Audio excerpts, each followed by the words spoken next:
जो लोग वक्फ की प्रॉपर्टी के नाम पर प्रॉपर्टी हड़प रहे हैं उनको रोकने के लिए हमको ये समझना पड़ेगा कि वक्फ अधिनियम जो संशोधित वक्फ अधिनियम आ रहा है, क्या वक्फ की प्रॉपर्टी को समाप्त करने के लिए आ रहा है या उनकी सुरक्षा के लिए आ रहा है। कि वक्फ संपत्तियों की सुरक्षा भी जरूरी है और किसी का जो पूजा पद्धति का अधिकार वो समाप्त नहीं हो ये भी जरूरी है। उन्होंने सही बात कही है जिसका हम समर्थन करते हैं। तो सक्रिय होने के लिए वो कोई न कोई नकारात्मक बातें करते ही रहते हैं। मेरा ये मानना है कि आदरणीय अशोक गहलोत अपने स्वयं के गिरेबान में जाकर देखे। उनके शासनकाल में और वर्तमान यशस्वी भजनलाल जी के शासनकाल में कानून व्यवस्था की तुलना करके फिर बतावे।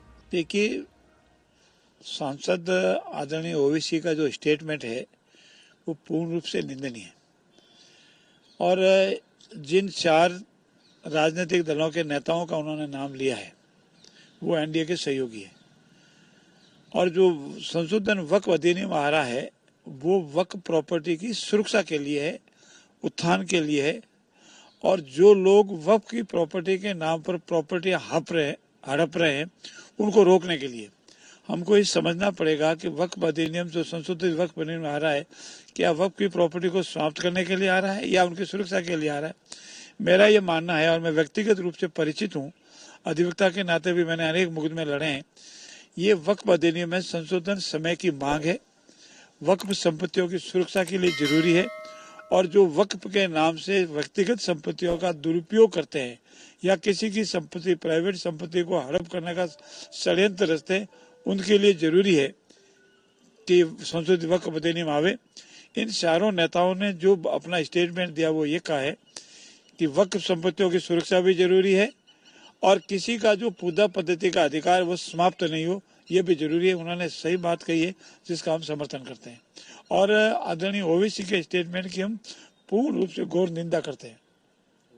कल भी सवाल उठाया है प्रदेश की कानून व्यवस्था को लेकर, एक पूर्व मुख्यमंत्री द्वारा सवाल उठाए जाने पर किस तरह की क्या इस तरह की कोई राजनीति में आप देखते हैं? देखिए, मेरा ये मानना है कि करीब साल भर से माननीय अशोक गहलोत एकदम शांत थे और जब से राजस्थान विधानसभा में घटनाक्रम घटा है, आदरणीय गोविंद सिंह डोटासरा का धरना देना, फिर इस तरह से माननीय स्पीकर पर अभद्र टिप्पणी करना, फिर विधानसभा में नहीं आना और प्रतिपक्ष के नेता आदरणीय टीकाराम जी जूली का सक्रिय होना, आदरणीय सचिन पायलट का सक्रिय होना, अशोक जी चांदना का सक्रिय होना, बायतू से आने वाले साथी का सक्रिय होना, कहीं न कहीं ये घटनाक्रम बहुत भयंकर रूप से चल रहा है और इसीलिए आदरणीय अशोक गहलोत जी ने पूर्वी प्रदेश राजस्थान प्रदेश की यात्रा भी की।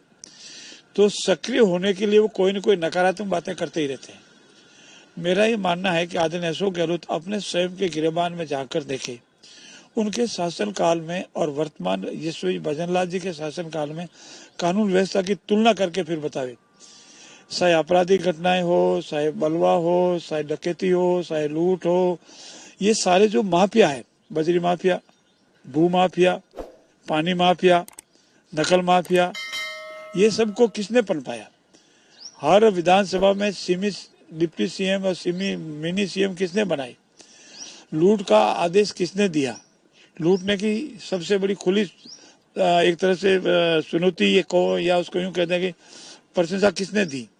ऐसी स्थिति में जब स्वयं ने राज संभाल नहीं पाए, अपनी कुर्सी की खींचतान में चले रहे, होटलों में बाधित रहे, अपने देश के नेतृत्व का, अपने पार्टी के नेतृत्व के आदेश की अवहेलना की, वो हमको सलाह देने का अधिकारी नहीं है। वर्तमान कानून व्यवस्था पूर्ण रूप से ठीक है, फिर भी कमी कोई खामी आती है तो उसको ठीक करते हैं। कानून व्यवस्था निरंतर चलने वाली चीजें, एक दिन में न तो समाप्त होती है न एक दिन में कोई खराब होती है। हम निरंतर प्रयास करते हैं। हमारे यशस्वी मुख्यमंत्री भजनलाल जी कानून व्यवस्था की समय समय पर समीक्षा भी करते हैं। जहाँ कहीं भी घटनाएं दुर्घटनाएं घटती है उसको तुरंत रोकने का प्रयास भी करते हैं और तुलना करेंगे उनके शासनकाल वर्तमान शासनकाल की तो कानून व्यवस्था बहुत ही बेहतर है और उसे और बेहतर करने का प्रयास करेंगे।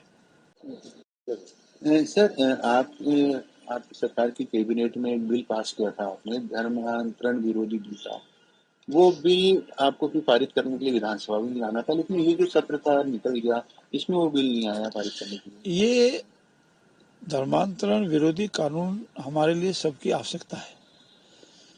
इस कानून पे हमने जब कैबिनेट में इसकी मंजूरी दी उसके उपरांत अनेक विधि विशेषज्ञों, स्वयंसेवी संगठनों, अनेक लोगों ने अनेक तरह के सुझाव दिए जो इस बिल के बनाने में, इस कानून बनाने के लिए बहुत जनउपयोगी है। क्योंकि इस कानून का बहुत बड़ा प्रभाव होने वाला है, आलोचना समालोचना भी होने वाली है, लेकिन हम चाहते हैं कि ये ऐसा सशक्त कानून बने, इसीलिए जबरदस्ती धर्मांतरण करने वालों को सबक मिले।